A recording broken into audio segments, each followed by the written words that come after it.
也即個係加泰隆尼亞嘅省議會，也係世界上最古老嘅議會之一。對11世紀開始就有安尼嘅議會制度嚟運作嘅。遷到加泰隆尼亞保護語言同文化嘅制度呢，都係睇也隻嘅主題呢。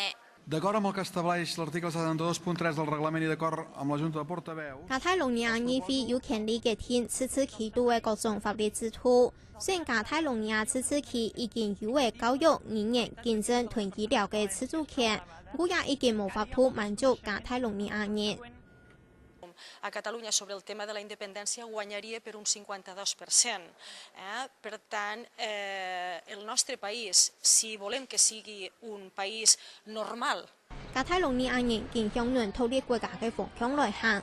2006年康泰此次期公投，又對西班牙中央政府馬德里嘅訴項，拿到為韓國島嘅自治權，得到為國中之國嘅特殊地位，包含韓國島嘅財政賦稅自主權，對機場、港口有韓國泰嘅控制權，還有韓國廣泛嘅使用加達蘭。我加泰隆尼亞人並唔滿意亞擺嘅公投結果。No hi ha encara una majoria social favorable a la independència de Catalunya, però la nostra obligació i la nostra raó de ser com a partit independentista és aconseguir fer créixer aquesta majoria social. Des que a finals dels anys 90 del segle passat Esquerra Republicana va portar aquí al Parlament per primera vegada l'independentisme, ha anat creixent de manera constant el nombre de persones que votarien a favor en un referèndum. Sin gobierno propio, tu identidad no la va a defender nadie, porque nunca la defienden los demás. Cada uno defiende la suya.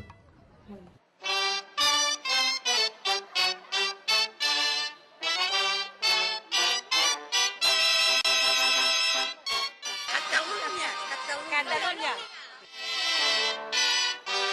加泰隆尼亞人有屬於自家嘅舞蹈、音樂、語言同生活方式，也都如同西班牙規模相同。民族意識上輪正是自主浪潮，也嘅改想愛推行主體性嘅族群，希望嘅變做一個獨立自主嘅國家，也係加達蘭做得睇下安強勢嘅西班牙法度，和唐嘅島唔會本木體嘅重要原因。客家新聞吳尚平、蔡依聰、宋以我、巴西龍亞報道。